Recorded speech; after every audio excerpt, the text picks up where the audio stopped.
allies. Joining us now, Republican Senator John Cornyn of Texas and Democratic Senator Chris Coons of Delaware. Gentlemen, I'm going to begin with a bit of a backstory. Senator Coons, you and I were talking a few weeks ago, and you suggested a segment with Senator Cornyn and you about bipartisanship and specifically about a plan you were both working on to take on China. However, in preparing this week, I find that you're no longer together necessarily on that China plan. So let me start with you, Senator Coons. Is this a lesson in bipartisanship or exactly the opposite? Well, Chris, it's great to be on with you, and it's good to be on with my friend Senator Cornyn of Texas. We just talked about this yesterday. We are both hoping that in the next few weeks, as we work through committees, that we will end up being together on a bill that will invest in American competitiveness.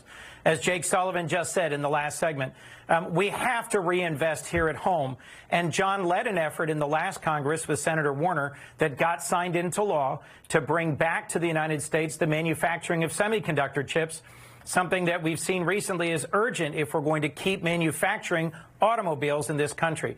I support John's initiative there, and I'm working across the aisle on the Foreign Relations Committee, which will have a markup this week. So actually, Chris, I wouldn't declare this dead yet. I think it is positive and possible that we could work together still in the coming weeks on investing in America to better compete with China. Senator Cornyn, taking on China would seem to be something that all Americans, let alone senators, can agree on. But there have been reports that you and a number of other Republican senators, after making a big bipartisan push, are beginning to back off. What's the problem? Well, I think we were all encouraged when we heard President Biden on January the 20th talking about healing the divisions in the country and appealing to national unity. Unfortunately, as I've complained to my friend Chris Coons, with 30 executive orders and a partisan $1.9 trillion COVID-19 relief bill, that only 10% of which was actually COVID-19 relief, we're not off to a great start. Having said that, Chris and I are working together to try to come together on some bipartisan bills. The truth is, it's very hard to get anything done in the Senate unless it is bipartisan. There are some exceptions to the rule. But in a 50-50 Senate, neither party has a mandate. And so we simply have to work together to make progress where we can. And I'm encouraged that Chris is a good partner and willing to work with me to try to accomplish some important things. Well, let me pick up on that with you, Senator Cornyn, because there are some areas where the two of you are working together, and I want to put up a couple of them. One is the NICS Denial Notification Act, which would require federal officials to notify state and local authorities if someone fails a background check. Another one is the CORE Act to expand AmeriCorps. So, Senator Cornyn, what do we learn here? Where are the areas where there is a possibility of working together, and where are the limits to that possibility? Well, what we try to do is identify areas where we agree. And the truth is the parties are not as divided on some of these issues as you might imagine just from reading the papers or watching news online or on cable news. So we're trying to identify areas where we can make progress. I know a lot of concern about gun violence in the country. That's been a chronic problem. I worked with Chris Murphy, the senator from Connecticut. We passed something called the Fix NICS bill, which has now resulted in millions of new background checks being uploaded to the background check system. And as I've told Chris, I'm very proud of our work together on that because I believe it saved lives. So Chris Coons and I have tried to identify those areas like civics education, like you said, the background check denial, report to local police, AmeriCorps, things like that, where we can make some progress and hopefully sort of bring back some of the muscle memory of previous years when Congress actually worked better together. I think it's fair to say that the biggest issue right now is infrastructure. And Senator Coons, you made an interesting proposal this week, which is, you know, take what everybody agrees is infrastructure, highways, bridges, roads, expanding broadband comes to about $800 billion. Pass that on a bipartisan basis, Republicans and Democrats, and then the rest of it, which is another $1 trillion of much more questionable infrastructure, that Democrats would pass that on a straight party line basis on reconciliation. The question I have for you, Senator Coons, is what's in it for Republicans to agree to a plan in which Democrats can act bipartisan to pass part of the bill, but then they ram the rest of it through on a party line reconciliation vote?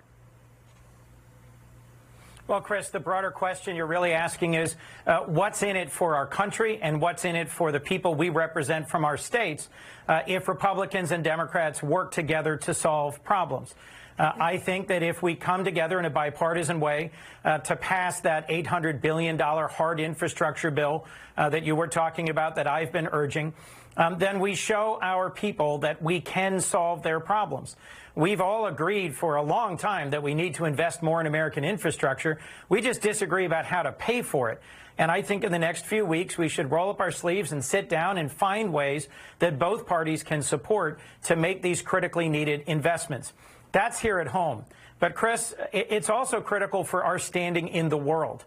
The worst thing that could happen to Xi Jinping that would ruin his day would be for him to see Republicans and Democrats working together in the Senate and the House to solve the problems facing the American people in partnership with President Biden. That's showing that our framers' vision of principled compromise in Congress can still work. And so whether it's working with John on a basic bill about teaching civics in our schools, or it's working together with John on the more challenging issues of immigration or mental health or gun violence or investing in infrastructure, I think we have to show folks we can and will do our best to work together.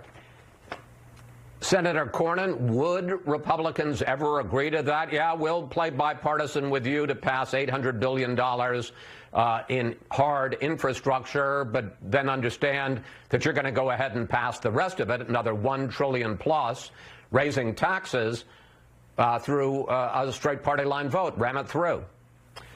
Well, in the interest of bipartisanship, I'll agree that Senator Coons is half right. There is a core infrastructure bill that we could pass with appropriate pay-fors like roads and bridges, and even reaching out to broadband, which this pandemic has exposed a great digital divide in the country.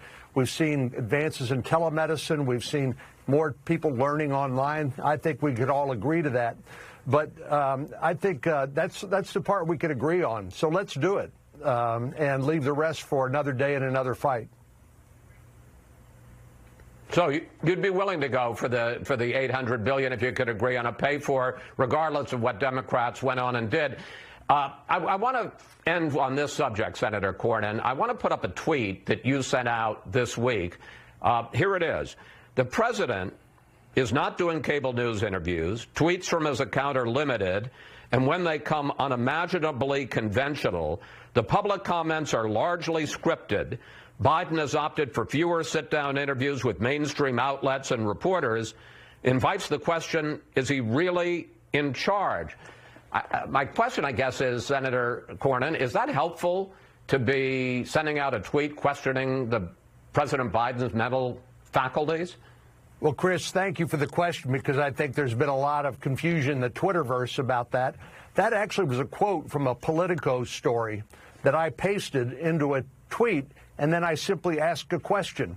What I'm trying to do is reconcile the Joe Biden we heard from on January the 20th, the Joe Biden that many of us know from his previous service in the United States Senate, from the Joe Biden we're seeing now jamming through $1.9 trillion of spending bills.